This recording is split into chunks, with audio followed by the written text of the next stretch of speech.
Renee Cornan, I'm the superintendent, and I'm happy to welcome our inductees and their families. This is actually the 15th year of the St. Anthony Village High School Hall of Fame. There are currently 40 members within our Hall of Fame. And right before COVID-19 hit, we actually created the Wall of Fame. And I noticed many of you are out there looking at it. And what that is that this Wall of Fame shows images that depict all of the activities that our students since 1961 have been engaged in. And in addition, every Hall of Famer has a plaque as well as a slide that rotates through the TV screen. Now, I'm not sure if you've had a chance, I know many of you are out there, but I would hope that you can take some time to look at that. It's beautifully done, has some awesome images. Tonight we're going to honor 6 alumni Hall of Fame inductees, and our first new inductee to the service to ISD 282 Wall of Fame, Mr. Roger Bjorklund. We just had a chance to meet him.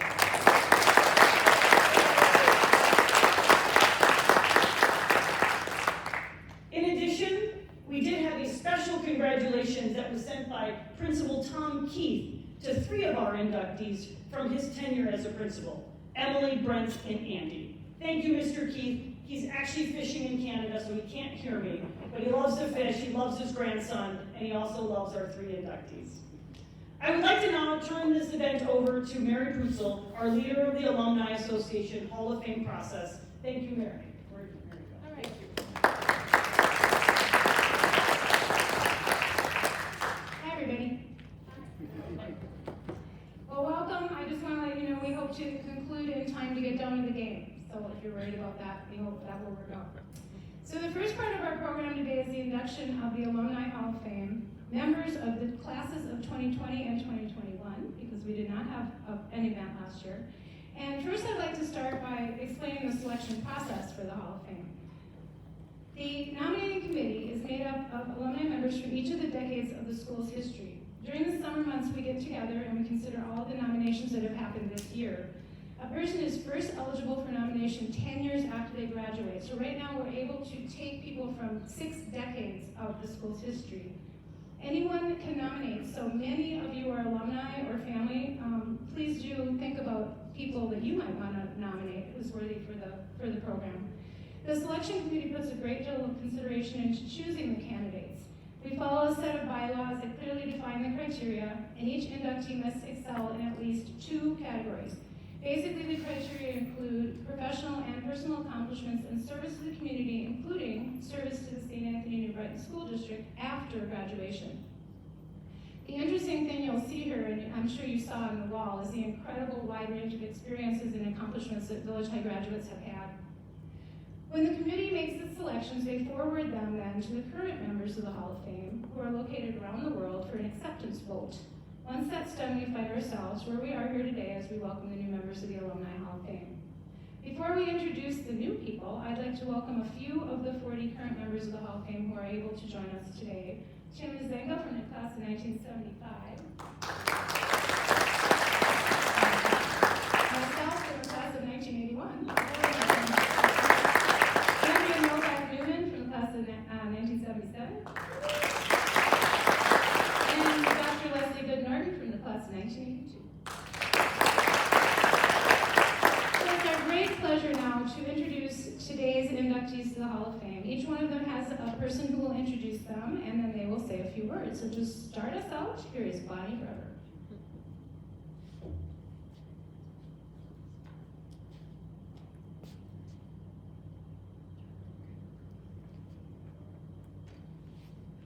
Thank you, Mary. Our first nominee is Emily Mina.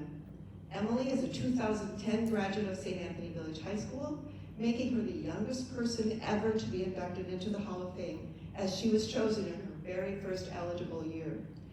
Emily was accepted into the College of Science and Engineering at the University of Minnesota and was able to attend almost entirely on academic scholarships, all the while working 3 jobs to make up any differences.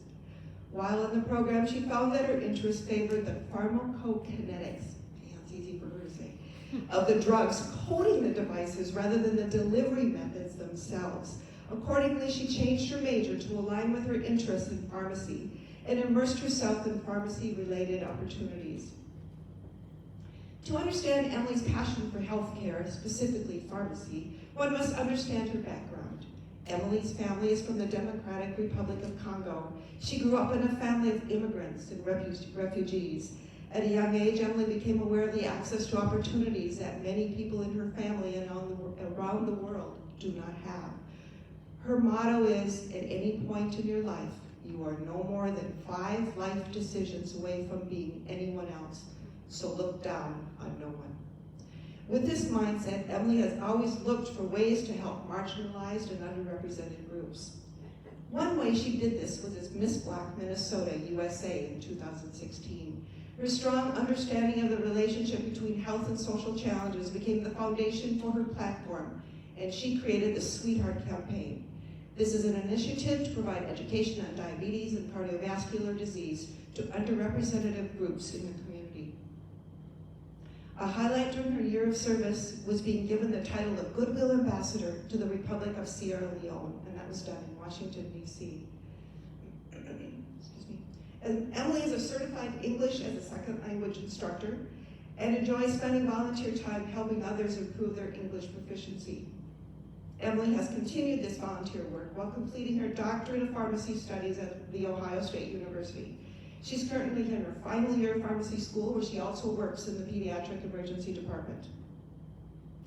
Not only is Emily the youngest inductee, she is also the first female inductee of color. Emily is a shining example of passion, dedication, and service. It is my privilege to introduce this outstanding graduate, a meaningful contributor to the community, a member of the class of 2010, and it's truly an honor to recommend Emily Mina for induction into the St. Anthony Village High School Hall of Fame.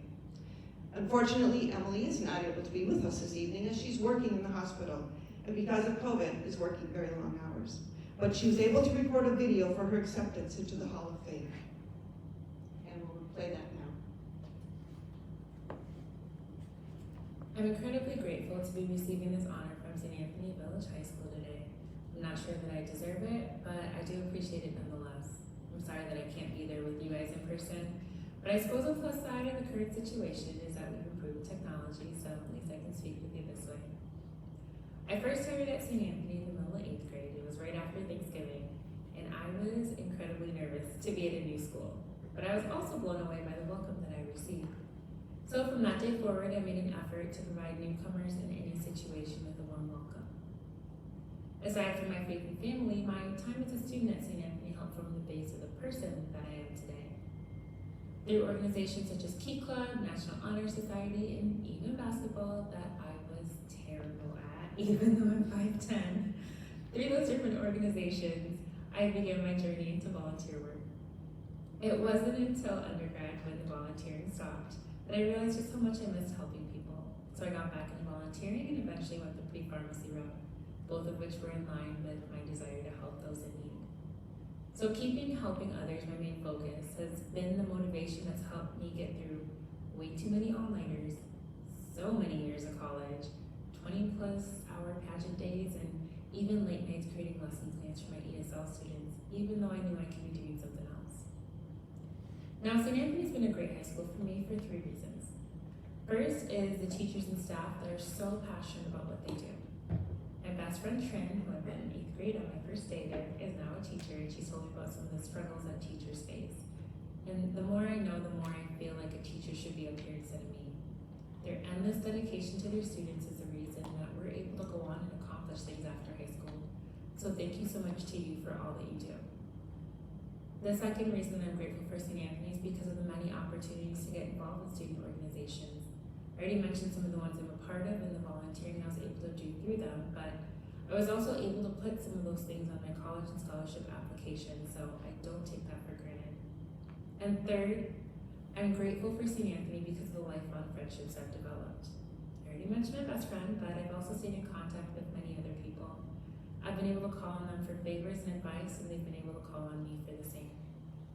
My friends from high school are people that I will cherish forever.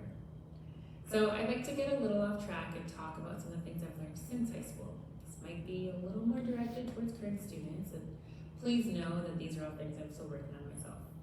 Pretty sure I'm not qualified to give advice, so also know that most of these are just my thoughts based on things that motivational speakers said. The first thing is from freshman orientation when I was starting at the University of Minnesota. We had a motivational speaker and his big message was keep the main thing the main thing. So just ask yourself what distractions I need to remove from my life. Do I really need my social media? How is it affecting my mental health? And what changes do I need to make? These are questions that everyone will have different answers to, but they're things that I have to ask myself just about every day. The second thing I learned was that you will take on the characteristics of the company you keep. Be aware of who's in your circle. Your mom has been telling you since you were little, but I didn't really learn until college that she was definitely right. If your friends represent the person that you want to be, then that's great. And if not, then you have to ask yourself why that is and act accordingly. The third thing I learned since high school is that you should allow your convictions to make you inconvenient. Also from a motivational speaker. But basically, reaching for your goals isn't always fun. You might have some fun along the way, you'll make some friends, you might gain some accomplishments, but most of the time, it's not convenient to stay up all night studying. Even more than that, it's not convenient to shut off Netflix and study now so you don't have to study later. It's something that I clearly still struggle with because I promised I would finish this by midnight and it's 11:53 p.m. The fourth thing I learned is that failure is inevitable. No one is successful 100% of the time. Today you got to hear about some of my accomplishments, and what you didn't hear was the long list of failures it took to achieve them. And what you'll probably never know is the even longer list of failures that I'm sure to go through before my life is over. So when you try something new, two things will happen. You'll succeed or you'll fail, but don't let your failure become a roadblock. You can turn that roadblock into a stepping stool and let it project you into your next attempt. And then finally, the people we look up to are not extraordinary. They're ordinary people who choose every day to make one more extraordinary decision. And when we say that someone is extraordinary, we give ourselves the excuse to not do what they did. Also not by me, but by a motivational speaker. So finally, I do want to leave you with some words of encouragement. We're going through some really difficult times right now, and just about everyone knows someone who has suffered loss. We are physically, mentally, and emotionally drained, but please hang in there. We're all in this together. Remember that you are loved, you are valued, and you are important. Also, everyone is your neighbor. Be kind to them and learn their story. And remember that if you treat people the way you want to be treated, you'll never go wrong. Continue to spread kindness. So thank you, Mrs. Brever, for extending kindness to me and nominating me. And thank you, St. Anthony, for this honor.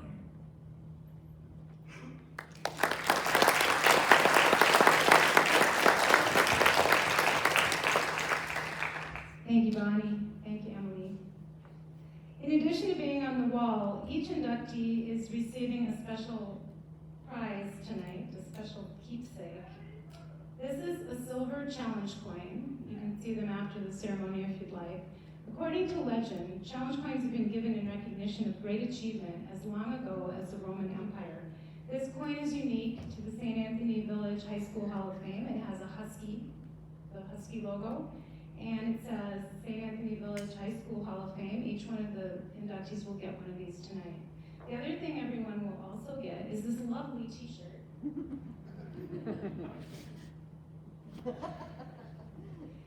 And we thank Tim Mazenga for the beautiful work on these. So our next, if you're following along with the program from the barcode, with the electronic, we're going to go off program right now because one of our inductees is actually trying to get here on an airplane.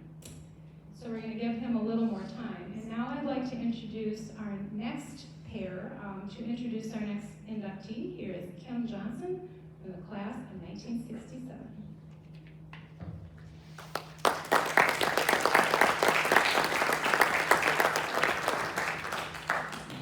Nice start. Okay. Thank you. Kim Johnson, class of 67. I've volunteered for the Hall of Fame nomination committee, but I have to admit that my motivation wasn't totally altruistic. I did want to represent the graduates of the 1960s, but specifically I wanted to see if any of my class of 67 was Hall of Fame material. Craigmundsen was very high on my short list.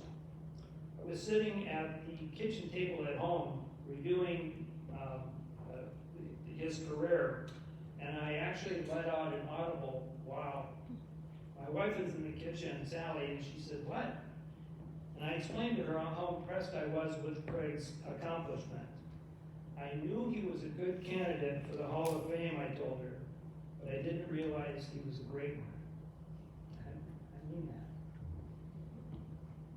I shouldn't have been so surprised. I've known Craig for 65 years, almost as long back to the Roman Empire. 65 years. That's mind-boggling. How did that happen? I don't get it. As a student, he was a prototypical AAA guy. Didn't have AAA back then. He excelled in academics, athletics, and especially, my recollection, is the arts. After St. Anthony, Craig earned his Bachelor's of Arts degree in '72, followed by a Master of Architecture in '74, both from the University of Minnesota. He served in the National Guard from '70 to '72 and in the Army Reserve from '72 to '76. Craig has more than 45 years experience as an urban designer, directing public space design, transit system planning and design, and master planning projects throughout the United States. He co-owned an architectural and engineering business that designed many of the large projects in the Twin Cities in the 1980s and 1990s. Traditional architecture can be thought as a clever way to keep people off the ground. But Craig's career turned that paradigm on its head. His projects became national models of urban innovation that closed streets to automobiles, shifted the emphasis to bus and light rail transportation, and promoted pedestrian accessibility. In a sense, returning people to the ground. Many of his projects are familiar to us. This is the alumni. For example, Craig designed the St. Paul Riverfront redevelopment, the Nicollet Mall, and the Hiawatha Light Rail Blue Line. Wow.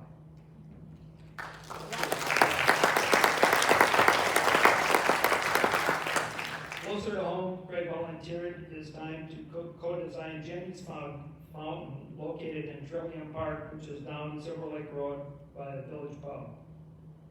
In his second career, in the last 15 years, Craig has been directing and collaborating with public artists as the University of Minnesota's public art curator.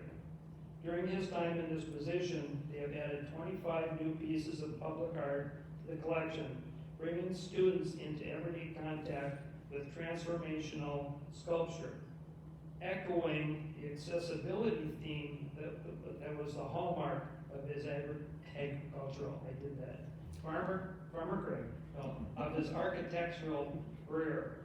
Craig has also been active on several National American Institute Architect committees in Washington, D.C., and Craig was a founding member of Public Art St. Paul and served on that board for 20 years. Craig and his wife Karen have been married for 45 years and have 2 children and 3 grandchildren. It is my great pleasure to introduce my classmate, my friend, and a true Renaissance man, Craig Mundsen.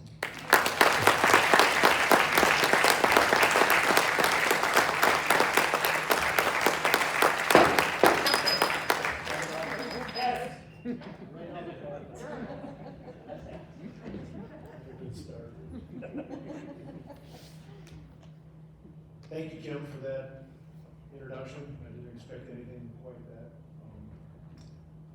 elaborate. Glad to see my family here. Glad to see several of my classmates here. Thanks to everybody for being here. I appreciate it. Architects are not generally known for their speaking skills, so I'll make this pretty short. I'm honored to be here today, and I appreciate this recognition. But I'm here because I want to talk about the importance of community, certainly a theme throughout this evening's talks. But the importance of this community to my life is what I'd like to address. As Kim told you, my life's work has been dedicated to building communities. And my young life here in St. Anthony Village and at this school was foundational to that work. I'm proud of the fact that my parents were among the first to settle here in the quickly developing modern suburb of St. Anthony Village. We moved here, my dad built a house, and we moved here in 1952. I was 3 or 4 years old, 70 years ago.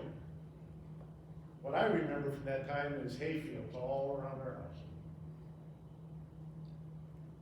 And I was able to see at a young age a community develop that was very close-knit. They cared about each other. It was sort of like a small town, but what I remember the most is that everybody was so close that Mom usually knew what I'd been up to on the other end of town before I got home. Took me a while to figure out how she did that. That St. Anthony Village community made a big investment. We were talking about this on our tour earlier. 1961 with this building, and it was an important investment. An important investment in their kids' futures, in the futures of really all the young people in the community. And it was most meaningful to my classmates and I because we were the first to spend 6 years from 7th grade through our senior class year in this building. We were the first graduates who started in the 7th grade. Now, of course, it starts in the 6th grade. In that time, before the investment was made in this school, when young people from this community reached the age of matriculation, they went on to other communities to do their high school years, and it made a huge difference to have that right here in St. Anthony. So I'm here today to thank my parents, to thank the parents of my classmates, to thank indeed all of those members of the St. Anthony Village community of the 1960s for making this investment. Their investment has made a giant difference, obviously. It's grown to be one of the best schools in the state. And so many people that came after us that benefited from that investment.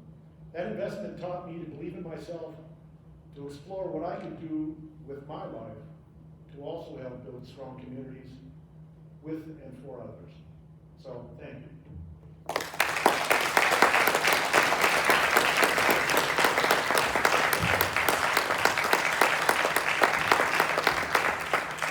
Thank you, Craig. Thank you, Kim. To introduce our next new inductee, here's Andrea Hoverston from the class of 2000.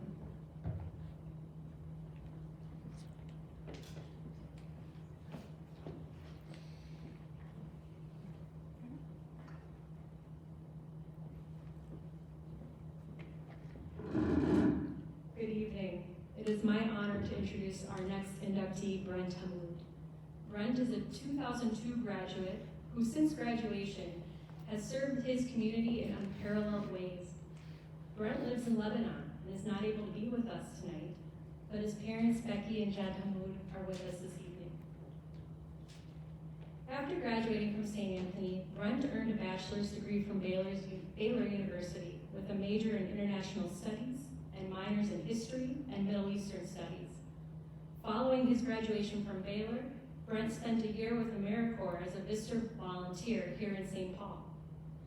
He later went on to earn a Master of Religion in Middle East and North African Studies from Arab Baptist Theological Seminary in Beirut, Lebanon.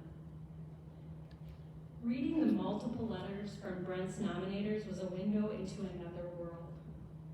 He spent 12 years working at Kids Alive International Dar El Alad School, a school and children's ministry for children including many Syrian, Iraqi, and Sudanese refugees. Among his roles in this organization, Brent managed a literacy program for children from extreme poverty and supervised a residential unit of teenage boys. Brent was a mentor, a teacher, and a rock for these students. While at the school, Brent co-authored a book entitled Strangers in the Kingdom, a manuscript on ministering to refugees, migrants, and the stateless. One of Brent's nominators shared that this book is one of the few that focuses on the needs of the stateless and how the local church can help them. Brent currently heads a master's program at the Arab Baptist Theological Seminary in Beirut, which enables Arab and international Christian workers to be effective in the Middle East and North Africa. As one of Brent's nominators put it, it is a unique program and there isn't anything that is equivalent to it. Brent has a passion for helping those that are stateless and is embarking on doctoral studies to further understand the issue and bring the needs of its victims to light. Statelessness is the term for someone, oftentimes a refugee, who has no identification papers, no citizenship, no legal existence, and no country to call home. Being stateless means no freedom to travel within a country safely, never mind international travel, and that a person cannot pursue higher education, own a car, get a job, marry, and start a family. One of Brent's nominators shared that Brent helped to find a lawyer and take that first step into an 8-year, 10,000-mile journey to citizenship, marriage, a university degree, travel, and all the things that a human being should be able to do. As one of Brent's nominators said, may he be honored well and may he see great blessings for all the years he spent serving and putting everyone before himself. We certainly hope to assist a bit with this evening. I am proud to introduce this 2002 graduate, a meaningful contributor to our world and to many lives, and to induct him into the St. Anthony Village High School Hall of Fame, Brent Hud.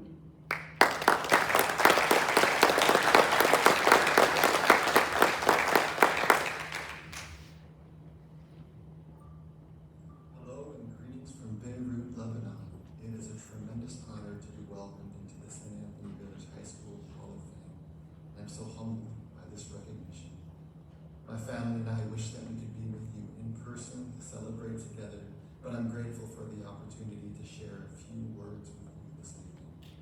I'd like to say to my fellow inductees, congratulations. I'm sure you're just as excited as I am to become part of this distinguished Hall of Fame. And I want to say thank you to Mary, to the Hall of Fame committee, to all of its members. Thank you for making this possible for us. Hopefully at a future event I'll be able to meet each one of you. Well, this honor that I get to enjoy, it's allowed me to realize how many have contributed to my life and how much gratitude I have to share. And though it's long overdue, I'd like to say thank you to St. Anthony Village High School. Thank you to the teachers, to the administrators, to the staff members, the coaches, to all the many who invested in my life during my years at this school. You have contributed much to the things I've been able to do, the things I've been able to be a part of in the years since. The memories that were made, the relationships and friendships that were formed, the lessons that I learned, these continue with me for a lifetime. And I know that is the case for many others as well. To Mom and Dad, I say to you, thank you. Thank you because of all the places in the world where you could have chosen to settle down and to raise your family. You chose this community, you chose this school district. And it's one of the many things that you have done right for me. So Mom and Dad, this honor is something that we've achieved together. A few years ago, I was with high school friends and we were looking back at the reflections we shared during our senior year. And I was quite amused to see the advice that I gave for future St. Anthony alumnus. And then as an 18-year-old, I had this to say: expand your horizons, but appreciate home. Well, over the years, I have certainly expanded my horizons, but I've done more than just appreciate home. I've come to cherish home. I've come to realize the importance of home. And I've come to see that home is a gift from God. And I have been blessed to have a home. And much of what I've tried to do with my life, with my energy, with my efforts, is to help others who are in need, help others find a home in this world and experience the blessing of home that I've experienced. And in many ways, St. Anthony Village High School was a type of home for me and gave me an experience of home as a young person. And now as a Hall of Fame member of this school, I can say that home has become all the more sweet. So thank you to all. I hope you have a wonderful evening, and go Huskies.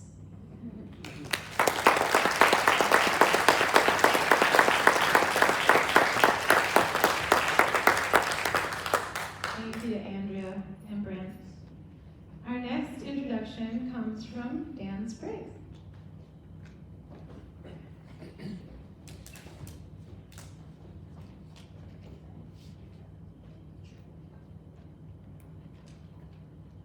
My son was supposed to be giving this introduction. Unfortunately, he was unable to make it tonight, so he gives his regards. But he did text me this morning and said that under no uncertain terms, he wouldn't be achieving the things he's doing today if it wasn't for Andy Greiner. Andy is a graduate of the 2004 St. Anthony High School, a coach, a lawyer, contributes to the community. Andy attends the University of Collegeville, Minnesota, and graduated magna cum laude in the degree of history. While at St. John's, he played football, and more importantly, he introduced the spirit of giving. Working in the Special Olympic program, he coached a variety of sports, from basketball to track to field, St. Cloud program, and then he attended and graduated from William Mitchell Law in St. Paul.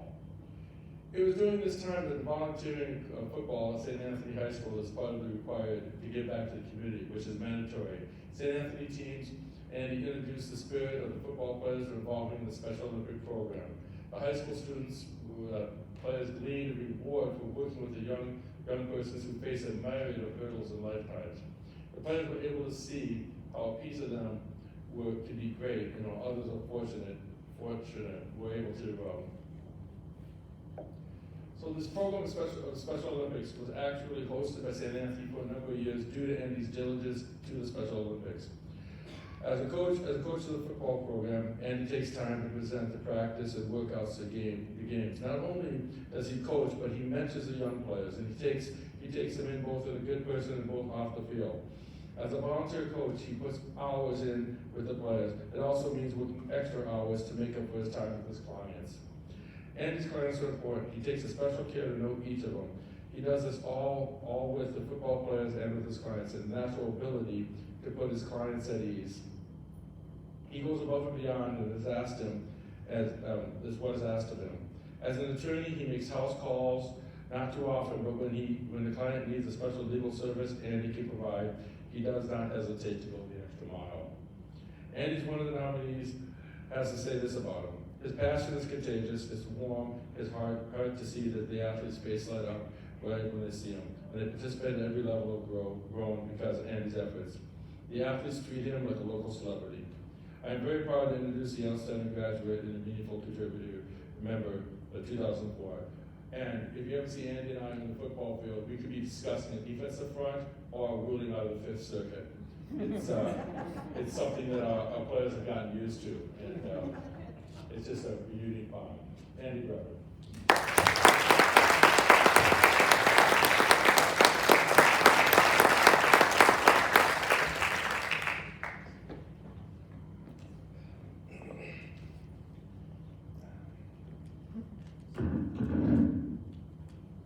Thank you very much. I can't express how honored and profoundly humbled I am to be here to share this moment with such incredible people.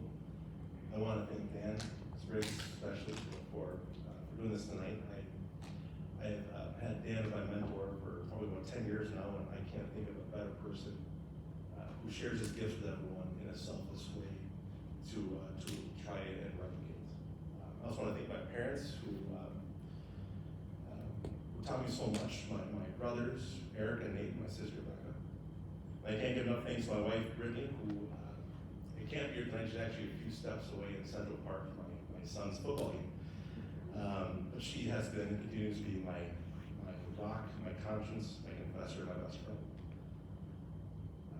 When I got the call from Mary about getting inducted to the Hall of Fame, I think she'll be the first person to tell you that I was quiet for about 5 or 10 seconds. And it wasn't really that I didn't think what more to say. It was more so does this lady realize who she's talking to? Does she mean my brother? I mean, how do I tell a poor lady she's wrong? Sorry about that, Mary, but when I did find out that it was myself they were talking to, I was obviously very, very humbled. And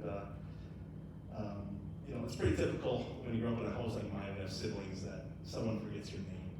I learned from an early age that when your parents call you something, if it's repeatable, you just simply answer to it. But that's not the only thing I learned from my parents. I also learned two very important lessons, amongst others. One is to never settle for my best, to keep on improving. And the other is that every one of us has a power within ourselves to help another person just a little bit each day to have a better day. Each day. I was very fortunate enough to play college football after St. Anthony at St. John's University for a coach named John Greiner, who taught me a lot about the same sort of value. At the time I played for him, John was in his early 80s and had a remarkable run of success at St. John's. But more valuable to him was not his wins on the field, it was what he was trying to do off it. And what he was trying to do off it was to instill upon his players those values of hard work through sacrifice and selflessness and giving and trying to make someone's day a little better. And one of the ways John did this was through stories. And I remember one story I really want to share with you. He always told the story every year, and I loved it. It was, he always says that when he first got to St. John's back in 1957, the team was absolutely terrible. Barely had enough guys on the team. So John had this great idea. He said, I'm going to put out signs all over campus saying, think you're tough? Come play football, see how tough you really are. So he plastered the entire campus with signs. Next day, he walked into his office, and sure enough, there was a student sitting in his office. Well, John says, well, what are you doing here, son? And the kid said, well, John, I want to play some football. It's terrific, John said. We're really hurting for guys. What position do you play? The kid said, geez, John, I've never played football before a day in my life. I have no idea what position to play. So John said, well, okay, well, you must think you're pretty tough. Why don't you tell me how tough you think you are? Why don't you tell me how tough you are?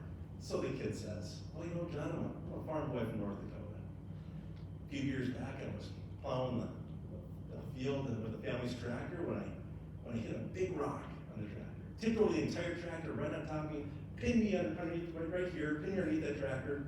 I struggled, I couldn't get out, I tried my hardest, I couldn't get out. I called for help. I realized, my goodness, it's the middle of North Dakota. No one could hear me. So I had to do something. So I took out my pocket knife and I cut off my arm. I grabbed my arm, I ran it back to my house. I called the paramedics and said, hey, you know, I had to cut my arm off. Come stitch me up. Paramedics told me, son, you're in the middle of North Dakota. It'll take us an hour to get there at least. So I said, heck with that. I sewed it back on myself. John was astonished at this. So he looked at the kid and said, you know, son, you really are tough. We definitely have a spot for this team. The kid smiled and said, all right.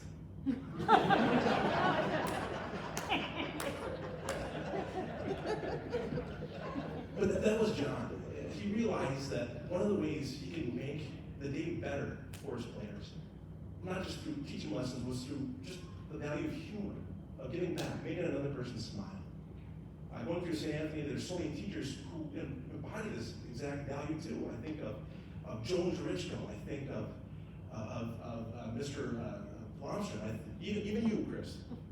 Even you, who would stay late to help a kid who was struggling with their subject. Not because they're not getting paid to do it, because they knew that it would help make the day brighter for that one kid. I think of Tom Keith, who sit outside those doors every day, rain or shine, rain, snow, whatever it might be, saying hi, hello, good morning, how are you? And knew every kid by name. Those small interactions that made a person feel valued. Things that I learned at St. Anthony, which I'll take with me for the rest of my life. So I want to just instill that same challenge to everyone here to try and think about some way you can make a difference, some way you can make the day brighter for someone else. Thank you very much.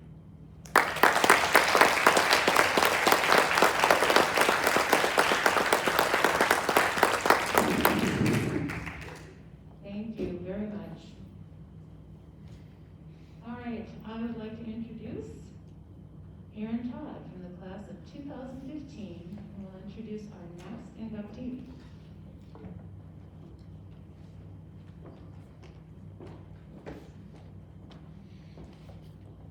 No applause?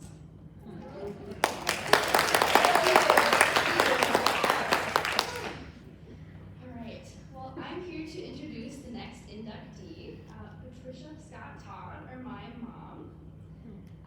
She graduated from these very halls in 1977, and then after that did the path that I think everybody takes, the long one. And so she went to college, made a couple friends, went skydiving, lived on a farm, dropped out of college, became a barber, and, you know, lived a little bit of life.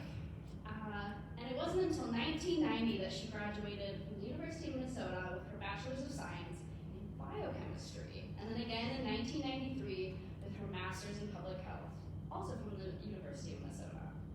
After she graduated with her Master's, she got the one and only job she claims she applied for in her career. Every other one has been offered to her because of her work ethic.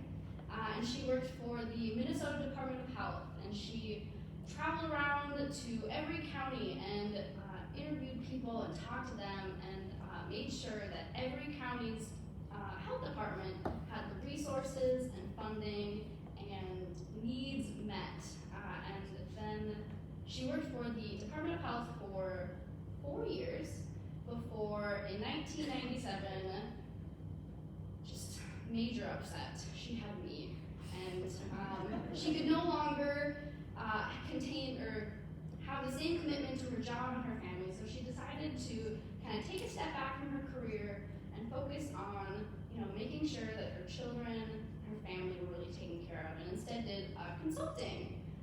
And she this is the point in which she realized in her career that she was really valued by the people she met, because people were coming out of the woodwork saying, hey, I know you're not working, but I would love for your help on so many projects. And so she worked for some really cool projects doing things like leadership and workforce development, strategic planning and project management. She worked with the early 90s and 2000s anti-smoking campaigns to try to stop kids from smoking. And then in 2004, she decided it was time to go back to the office, and so she was offered a job at the University of Minnesota in the name was changed, the Health Career Center, which is now the Pre-Health Research Center. And she was a career counselor.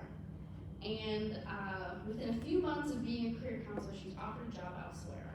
And her boss, seeing her potential, said, I want you here. You should become the assistant director. So within 3 months, she assumed the assistant director position and has then such turned into the director. So you can imagine the path she's taken. And in her time as the director of the Health Career Center, she's done so many incredible things. I cannot even begin to list them, but some of the highlights are her Global Ambassadors for Patient Safety program, which is an online education program that's been trademarked and is in use in 70 countries. And it's about teaching like students how to be safe when they're studying abroad, and it's a huge program and it's really great. I can't even describe it. Another one is her Pathways program, which is meant to be dedicated to supporting and encouraging individuals from underrepresented backgrounds to pursue their goals and dreams in public health or any medical profession. So there are so many projects, speeches, articles, awards that my mom has earned, but part of the reason why I wanted to come up here and introduce her is because I think her success is not something that you can read off of a resume or out of the awards that she's achieved. Her success has come because my mom has done an excellent job living her life wholeheartedly. She is an expert in hearing people and meeting them where they're at and listening to their goals and then using her whole power and privilege to try to get them accomplished. And she has awards, but the things that she treasures are the emails from students or the thanks from her employees that are saying, thank you so much for helping me be able to live authentically. And so that is why I want to welcome my mom.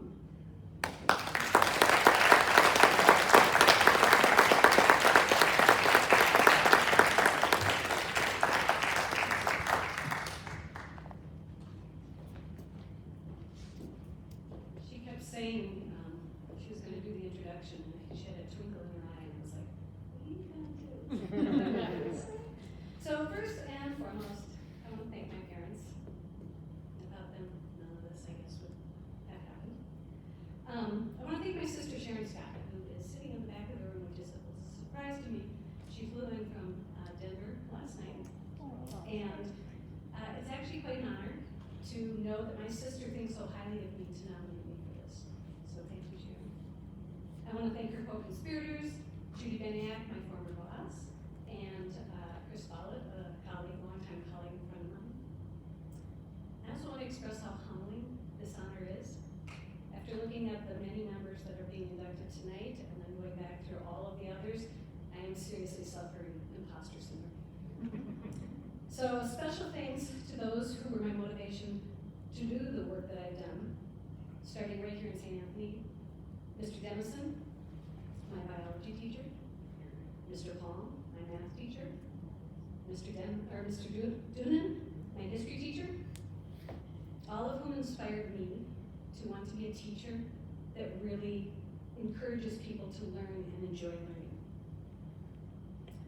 I also want to recognize that in addition to teachers, the friends we make in high school can be lifelong influencers. To my friends, Judy Carlson-Mock, who's here, Karen Viva-Lewis, and Deb Henry Nowak. Thank you for all the support you've given me throughout my life.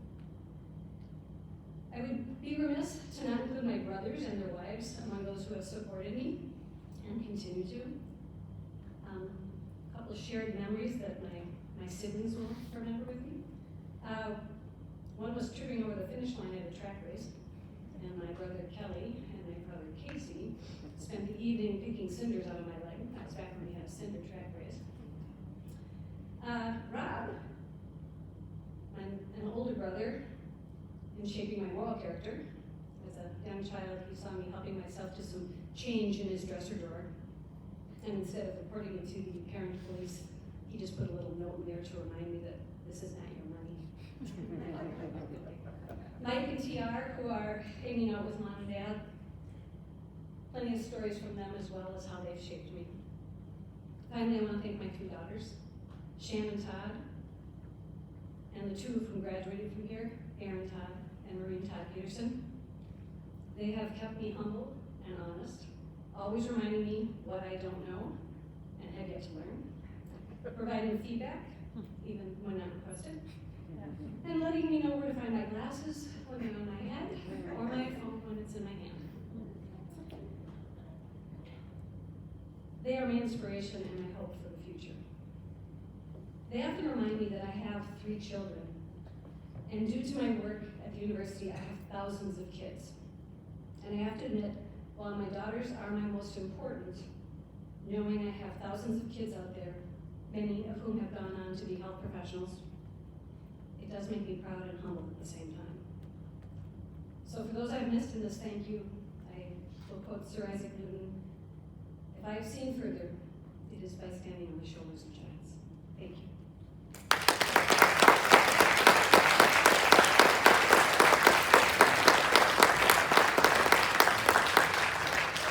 Thank you, Erin and Patricia.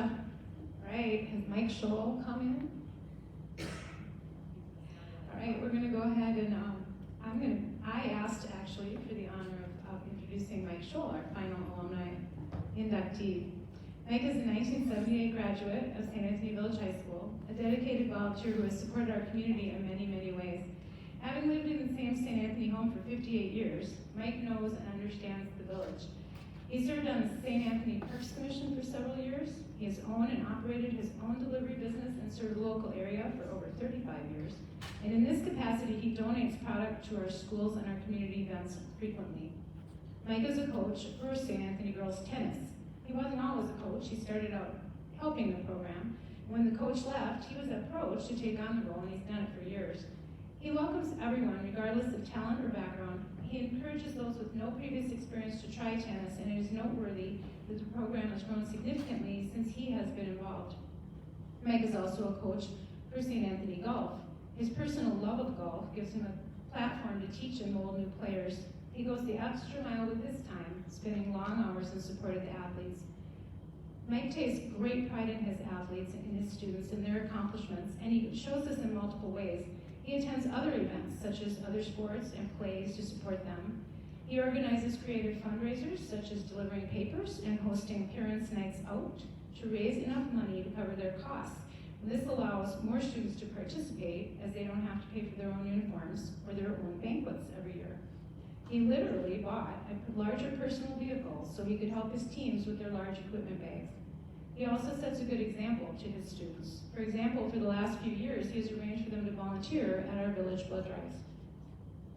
Mike has also been a huge asset to our Alumni Hall of Fame committee. He has taken the responsibility of choosing worthy Hall of Fame candidate members very seriously. I do not remember a single time that he has missed a meeting. No matter what we've done for a Hall of Fame event, a big party, a silent auction, a ceremony in the auditorium such as we're having right now, he's been there to help. And it's pretty great that we now get to induct him. Because he knows the community and people so well, Mike has been successful in gaining support for many ventures over the years. He clearly and passionately communicates the needs of our programs and encourages local businesses and individuals to donate time and funds. But he doesn't stop there. He loyally supports those businesses with his own patronage and encourages others to do the same. With the circle of dedication, he is truly an incredible example of a local, engaged citizen. One of his nominators said, quote, "Mike is the rock upon which volunteer organizations are built," unquote. So I am very proud to announce this outstanding graduate and meaningful contributor to our community, member of the class of '78, to induct him in the St. Anthony Village High School Hall of Fame, Mike Scoll.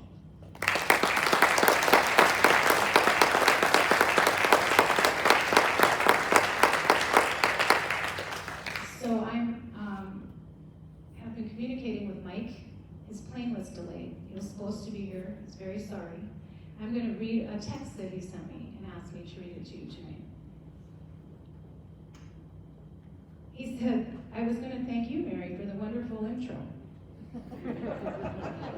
Thanks to the school board and the Hall of Fame committee for voting for me. I really want to thank my wife, Lynn, for helping so much with my teams." Lynn's here.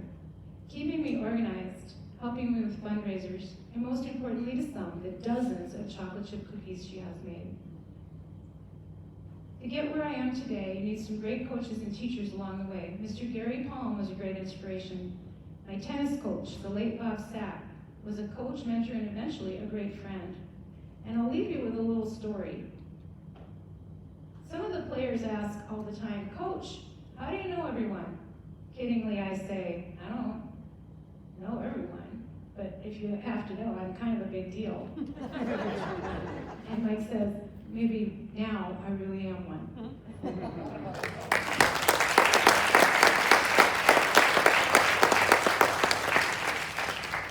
So at this time, I'd like to recognize the members of the Hall of Fame Selection Committee and others that contributed to this evening. Besides myself, members include Michael Dunn, Andrea Hoverson, Christina McCullough, Mike Scoll, Eric Brever, Kim Johnson, Ruth Ann Marks, and Bonnie Brever. Each of these people helped in quite a few ways for tonight, in addition to being the selection committee. We also thank event coordinator Mary Claire Couliard for her tech support for our program. We haven't had the videos before. This has really been fantastic. And contributors Julianne Benio-Hertog and Andrea Novak-Newman. So now we turn to another part of our program, recognition not of alumni, but of service to Independent School District 282. Again, everyone is welcome to nominate, so I'm going to tell you the criteria for induction.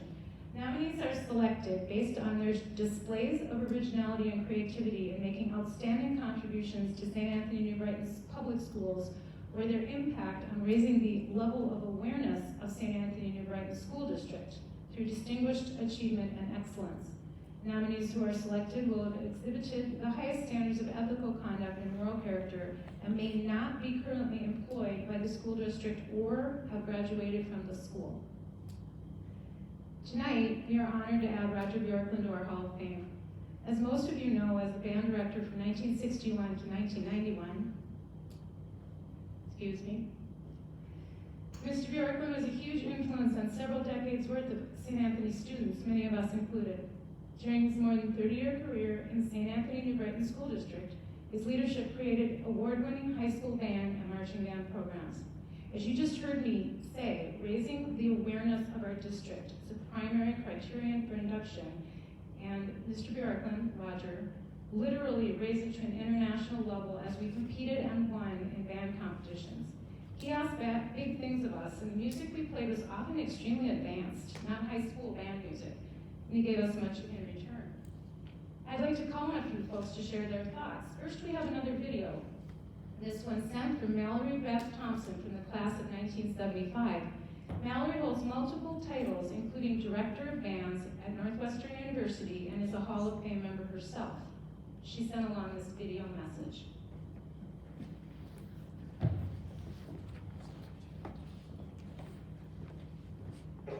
My name is Mallory Thompson, and I'm from the class of 1975. And it's a tremendous privilege to have the opportunity to congratulate Roger Bjorklund on this wonderful honor. There's no one more deserving than Raj. For those of us that had the great privilege of playing for him and working with him in the music department, I'm sure we all have some really wonderful memories about being in the marching band and the Aquatennial Parade. And if I ever hear Anchors Away, I still like to go into some sort of post-traumatic stress because I remember all of the times we played that in our competitions. This is my country, America the Beautiful, and Anchors Away.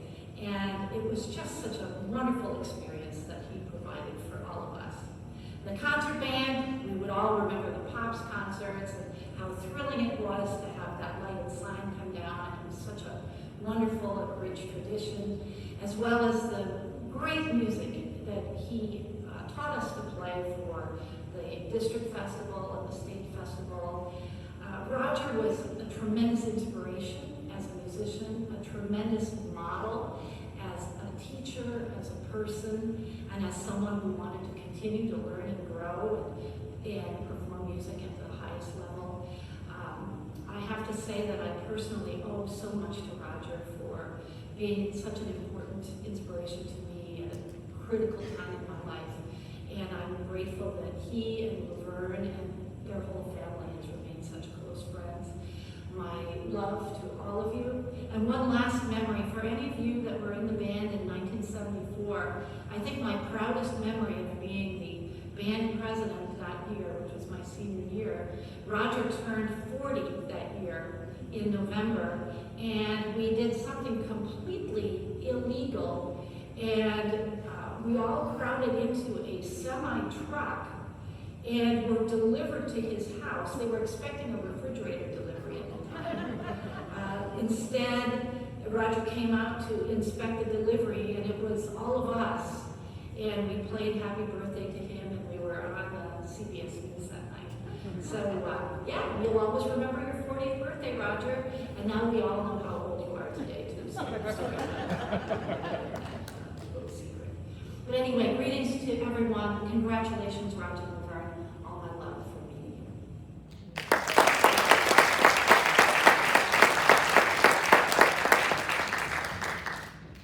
Thanks to Mallory Thompson. Next, Julianne Benio-Hertog from the class of 1978. Thanks. Yes, my name is Julianne Benio-Hertog, class of 1978. I was a 3-year member of the concert band, the pep, jazz, and marching band. I was also an aide for band, also known as a band aide. And by the time I was a senior, I actually had band 3 hours a day sometimes. So that was awesome. During that time, I was very fortunate to have Mr. Bjorklund as my band teacher and director. You know, one thing I remember about Mr. Bjorklund is he always wanted the band to perform well, and it didn't matter if it was just at the Pep Fest in the gymnasium, or it could have been at the Christmas concert, the state competition, of course, and then the pop concert. And you can probably hear from what I'm going to say, Mallory has a lot of the same memories as I'm sure a lot of the people who were involved in band actually do. Just sometime after Christmas, Mr. Bjork would start looking at skits, you know, to do for, you know, the band, and start to look at music, maybe music that was relevant, like the year the movie Jaws came out, and we played the theme of Jaws. And having those evening practices sometimes, it was really fun. You know, we'd be working hard to get the music down, we'd have dress rehearsals, and it was great. And, you know, then it came time for your Thursday night, because back then it was Thursday, Friday, Saturday was pop concerts. And sometimes we might be working on a piece that, you know, could have been maybe a little bit difficult, and it was good, but it could have been just a little bit better. So sometimes a jazz band would be sitting right up here on the stage, and we get ready to play, and Mr. Bjork would be okay, instruments up, and we're all watching the beat. 1, 2, 1, 2, 3, 4. He'd be going like this, and sometimes snapping his fingers, and we were like, this is great. When we got done, sometimes he'd just give you that little smile and a nod of your head, at his head, and we'd kind of look and go, we did it. We got his approval. It was wonderful. And there was nothing better than sitting up on stage and playing There's No Business Like Show Business and having that pop concert sign come down. That was wonderful. I think, you know, Mr. Bjorklund did have high expectations of the students. He knew what our abilities were, and he wanted everybody to live up to them. And I think that was probably most prevalent during marching band season. And again, always wanted us to perform well, whether it was the Hopkins Raspberry Festival, or the Aquatennial Torchlight Parade, or the International Lions Parade in Florida or in Hawaii, where I was lucky enough to march in, or any of the places that they marched in afterwards. And when you were a rookie coming into the band, I don't know if anybody remembers in band, but sometimes learning to take a left or right turn sometimes doesn't go real smooth. And you've got these seniors on the outside, you know, they're yelling at you, guy left, guy right, no, you don't go now, stop, wait, no, now you go. And, you know, sometimes Mr. Bjork would be on the corner and he's watching everybody turn, and I'll tell you, if we looked like a bunch of snakes going around the corner, we knew we were going to be marching around, taking left and right turns until we got it all correct. And when we march, you need to make sure your rank, file, diagonals are straight. Those need to be perfectly clear so we can see all those. When you marched, your spats were clean. Everybody hair up on your hats. If a guy had a longer hair, it's up underneath the hat. Your gloves were clean. And I know the gloves were clean because the rookies always had to wash the gloves, and I was one that had to wash the gloves. And, you know, but the flags, we have the eagles on top of the flagpoles. Those eagles need to be straight, not off by 5 degrees. And Mr. Bjorklund created a champion band. And again, playing the songs of This Is My Country, America the Beautiful, and Anchors Away. And I have to tell you, Mr. Bjorklund, to this day, when I see bands on TV, the first thing I'm doing is, are they in step? Are they in line? Can I see any rank or file or diagonal? I'm not even looking at the music. I just remember what was kind of drilled into us to make sure this is all straight. Now, I do have to tell you, I do remember Mr. Bjorklund always had the perfect hair. His hair generally didn't move, and it was wonderful. Now, in school, it kind of had that nice soft look once in a while, but we could be marching, and we could have 30-mile-an-hour winds with the tubas wavering in the back rows, and the flags are standing straight, and his hair was always perfect. And we'd get done marching, and we'd take off our hats, and, you know, we're just kind of hanging here, and he always looked good. And Mrs. Bjorklund, I don't know if you helped him with his hair products back then, or, you know, they had the dippity-doo hair gel back in the 70s, but he always looked good. And Mr. Bjorklund today still looks wonderful. You know, I think you gave, like I said, inspiration to some people like Mallory to go on. I don't know if you knew, but Raleigh Redzitas, who I graduated with and sat next to for 2 years, he's actually the band and choir director for Legacy Christian Academy. So, I want to thank you for all of your 30 years of service that you gave to the district and creating a wonderful program. Thank you for your dedication to the students. And as the song goes, most of all, thanks for the memories, Mr. Bjorklund.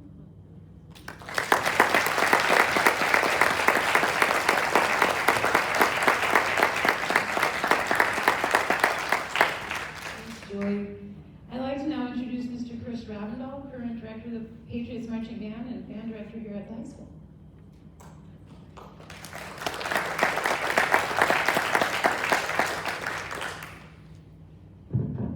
Good evening, everybody.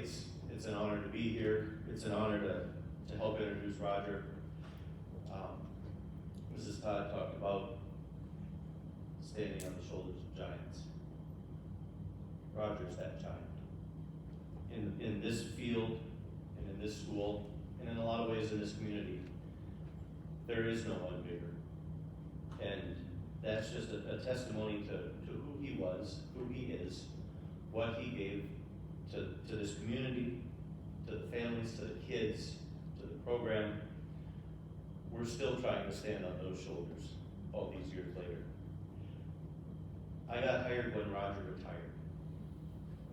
And I can't thank Jim Wilkie enough for wanting to move into the high school job, because I don't know that I could have filled those shoes. And the longer I'm here, the more I realize that. You couldn't get hired. I was very wet behind the ears. I was 22, I was straight out of school. The numbers in the school were down. We were almost at the low ebb in terms of dwindling enrollment. And the numbers did start to come back up. And it always made me proud that the numbers in the band program grew at a faster rate than the numbers in the district itself. That was pretty cool. But that's also simply a symptom of what Roger helped create. I could not go more than a day or two in this job and living in this community as I have my entire time here. Diamond 8, 5.5 years at Townhouse, on Foss Road for 8, and then we get the foul balls in our yard at Emerald Park for the last 18, and counting. But I couldn't go anywhere for long without hearing about Roger. It was a very veteran staff. Roger was respected beyond belief, and with incredible reason. It has been so fun over the years to bump into alumni, and figure out who I am and what I do. They want to know how the band program is, but really, they can't wait to talk about what their experience was. And that's all due to one person. I mean, it was a team. It was Roger Bjorklund, it was Jim Wilkie, and Jim Sweeney. I only met Jim Sweeney once. I wish I'd had more opportunity. I got to work with Jim Wilkie for 11.5 years before he retired. I was around Roger Bjorklund for a day and a half because I had to put in my orientation time, so to speak, were Roger's last 2 days. And I could gain some sense of what it was all about in those days, but over 30 years, I think I've got a little better understanding. It wasn't just about notes. It wasn't just about straight lines on the street. It was about community, a sense of family that band is, and that's something that we all try to continue now. But things start somewhere. There's a picture that I have, or a frame thing in my office, and I can't remember where it came from. I think someone actually handed it off to Andy Erickson, who is currently the high school director and has been for the last 20 years. But it's a picture from the Minneapolis Star Tribune, maybe it was just Minneapolis Star at that point, in 1961, and the school had just opened. And here's Roger conducting a band of 10 kids, half of whom were percussionists, and some of whom school instruments had not come in yet. I think we've done all right since then, Roger. But that's where it started. But the way kids the graduates love to talk about their time in the program. The fact that when we still go out into the streets and practice for parades, people love it. In some of the other communities that we're involved with, that's not always been the case. We've gotten some not so polite language about what are you doing here, get out of my yard type of stuff, literally. And around St. Anthony, it's like, when's the band coming? And you put something on Facebook and you tell people where the band's going to be and when, they're still on their bikes behind. It's so cool. one of the stories I used to hear about Roger was simply the whole thing about nothing but the best. That was one of the sayings from what I've been told. Nothing but the best. And that was not just musically. That of course started with the music, but it was everything beyond that too. The last year of the St. Anthony Marching Band was 1987. I've heard about that Calgary trip more times than I have fingers and toes, a few times over. And apparently we were chasing Henry Sibley. They were doing better than we were. We were small. I mean, we were marching 7th and 8th graders that year, because that was the last year. I mean, again, numbers were down. Field marching had gone by the wayside. We were having a hard enough time fielding enough of a football team, let alone marching band. And wouldn't you know it, at the Calgary Stampede, the last parade, they came back, they beat Henry Sibley, and they won the entire thing. And the kids were thrilled because they didn't know what was going to happen to this band after that. But Roger wanted to spend the winnings on the kids. Offered them a steak dinner. Fuddruckers, Fuddruckers. No, kids, we could. Fuddruckers. They took over the Fuddruckers in Fargo. But that was just the momentum. All the stories. There's so many stories about Pop's concert. The Pop's concert practice that's going on when the tornado came through and shifted the roof of Apache and threw the roof of Hardee's out in the middle of Silver Lake Road. You could just go on and on and on. But that's the impact of somebody that makes a difference. And I think doing what I do in this job and in this community, I'm reminded of that every day. I realized when I got hired, my job was to realize what was going well and try not to screw it up. But you're in that, and I think we've done all right in the time since. But what really makes the difference is having someone that starts it. Congratulations, Roger. I don't know that there could be anybody in this community that deserves this honor more than you. It's an honor to introduce you and congratulate you.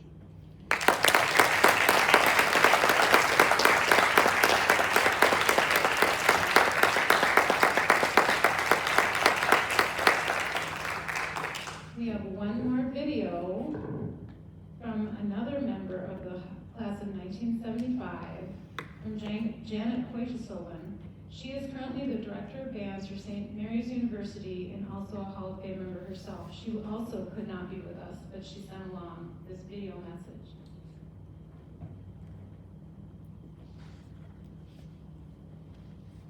Hi, this is Janet Hoytesullivan. I now live in Winona and teach at St. Mary's University. First of all, congratulations to all of the Hall of Famers and our new members joining us this year. Congratulations, enjoy your time. I wish I could be there with you.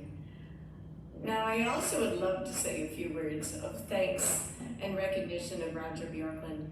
I graduated quite a while ago, back in 1975. And yes, I was one of those band kids that wanted to do everything. One of the first memories that come to mind was when we performed at the MMEA conference, Minnesota Music Education Association. And it was just such an honor to perform for music teachers from throughout the state and people that we knew appreciated really great music, but were also very critical at the same time. So there was a lot of pressure, and it was a great performance, and thank you for making that happen. I also want to thank you, Roger, for all of the solo and ensemble small group contests that we went to every year. I still remember my first flute solo that I did, the Quantz Concerto in G major first movement, and the Vivaldi Piccolo concertos, and the various duets that I did with students. And I still teach those same pieces to my students today.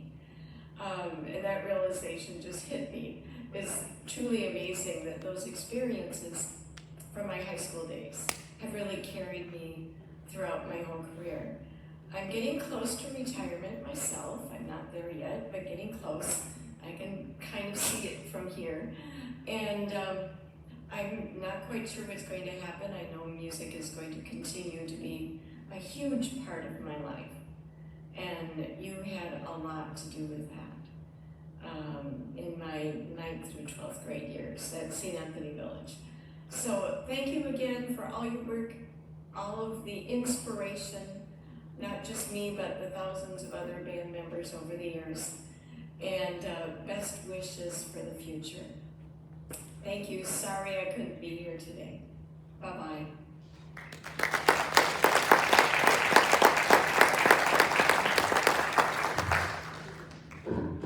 Okay, before I actually introduce Roger, I'm going to add a couple of recollections of my own. As you all know, and Chris Ravendell mentioned the bikes. Summers were a big band time in the village. We all lined the streets and we followed on our bikes. Because we always wanted to be in the band someday. And we were going to grow up and be in the band. And everybody wanted to be in the band. The precision was incredible. My very clear recollection, and I don't know, I maybe was 7, I remember Roger laying on the ground, measuring how high a marching band member's feet were coming up off the ground. Literally. That was how it was. Do the best you can. All that practice paid off, and we played so many amazing places. I have 2 favorites personally, and they were both jazz band appearances. One was on the famous porch of the Grand Hotel in Mackinac Island. And then we played at the Cheyenne Frontier Days Rodeo, where we had the honor of playing as a warm-up band for Kenny Rogers and Dottie West. So, I mean, and that was just a selection. It was outstanding, the things that we got to do because of our awesome director. Roger has been recognized before. For example, in 2017, he received the Butch Dufault Memorial Award, a Youth in Music Hall of Fame award for lifetime achievement in music and the marching arts during the Marching Band Championships at U.S. Bank Stadium. This prestigious award recognizes his impact on music education in Minnesota and his legacy here in our district. And tonight we induct him into a different Hall of Fame. We have a gift for Roger in addition to him being on our wall. It is a crystal trophy, and it says, for distinguished contributions to St. Anthony New Brighton School District, as the Husky in its inducted 2021, Roger Bjorklund.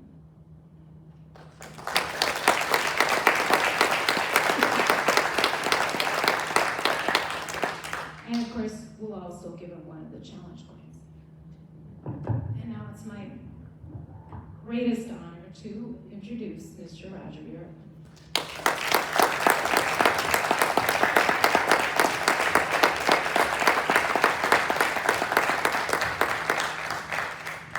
Thank you.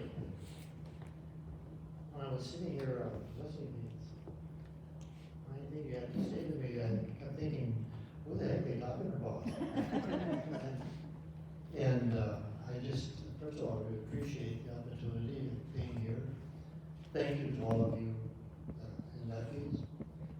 And also I'd like to thank my parents who have been support to me and my wife, who happens to be here this evening, both of our children, Lori and Beth, and Ted and John, your husband, thank you. And as I was thinking, what would be interesting to you, one of the things that kept coming up was what the program was like when the school began.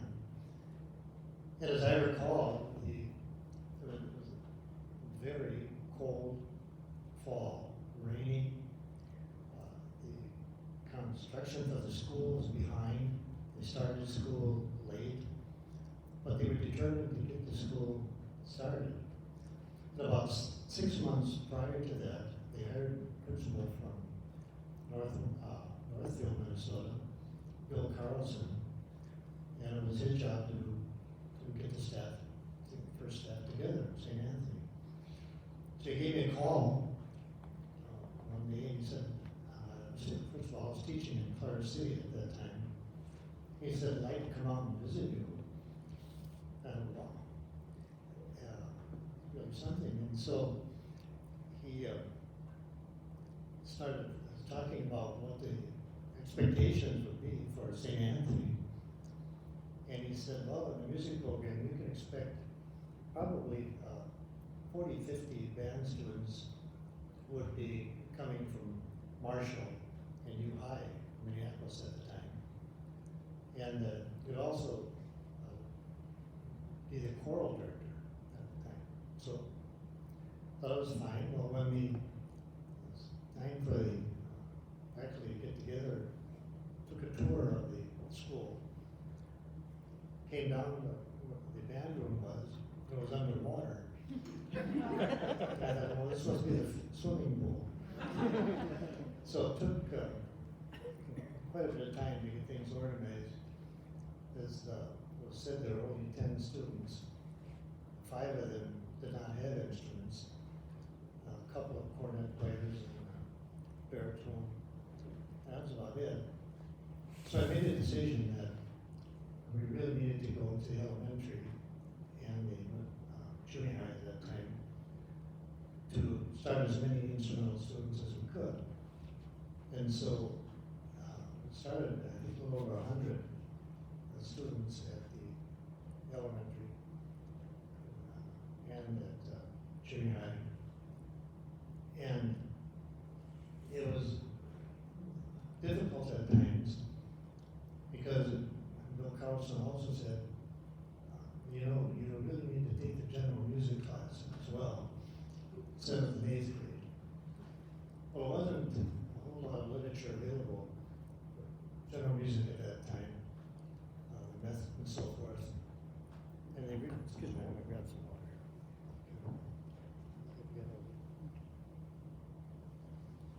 And so they're really not interested in when Mozart was born or the difference between a Baroque and a classical period. So there's a lot going on at that time, but I could have the afternoon go down the elementary, and I kind of liked that because it was warm. There was no heat in the building here at the time. And so that was really rather humble beginnings, but that pretty much what took place. Then throughout the years, I was very fortunate to work with so many talented, wonderful students. I think through the 70s and the 80s, it was a great time to teach, and also the commitment of the students was great.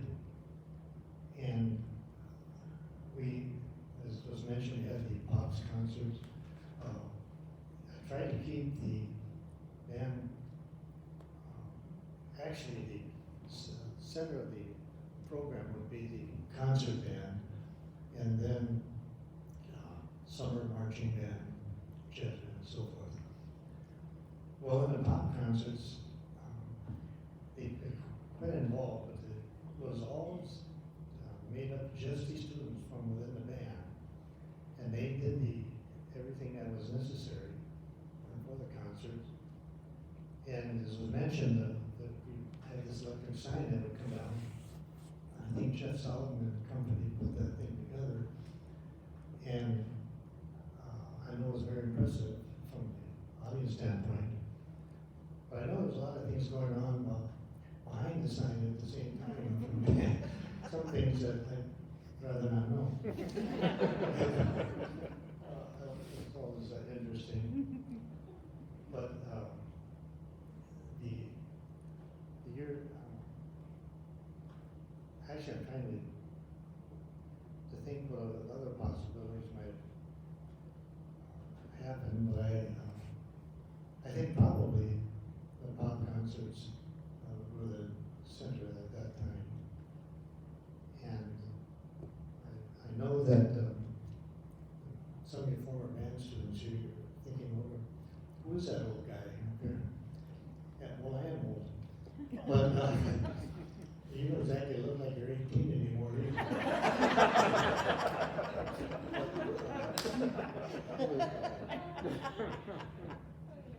I said it was a great time to be at St. Anthony, and I was just very fortunate to have worked with, I consider, the finest students at the time, and I just feel very blessed to have been a part of St. Anthony High School. So thanks again for the support and for all you've done. Appreciate it. The football team tonight, so go Huskies.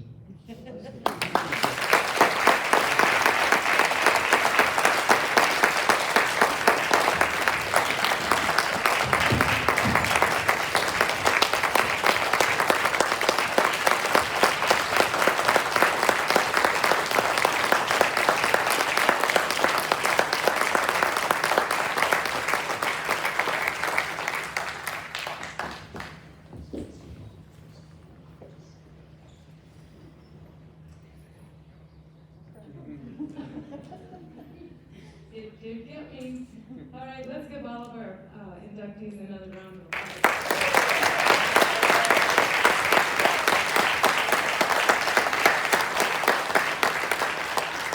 So I want to remind you that we're always accepting nominations. You can go on the district website on the alumni page and put in a nomination for both of these categories. So keep that in mind. I know you know a lot of people who would be the right people. I was not even aware until they called me on the phone in 2008 and said, you've been inducted to the Hall of Fame. I didn't even know we had one. And I had kids in the school, and a lot of people don't know. So please, at minimum, just help us spread the word to your classes. Let's see, that concludes our induction to the Hall of Fame ceremony. So I want to ask everybody on the stage to stay because we're going to have pictures. And we are very deeply appreciative to all of you for coming tonight. We hope we'll see you every year. Congratulations again to everyone, and go Huskies.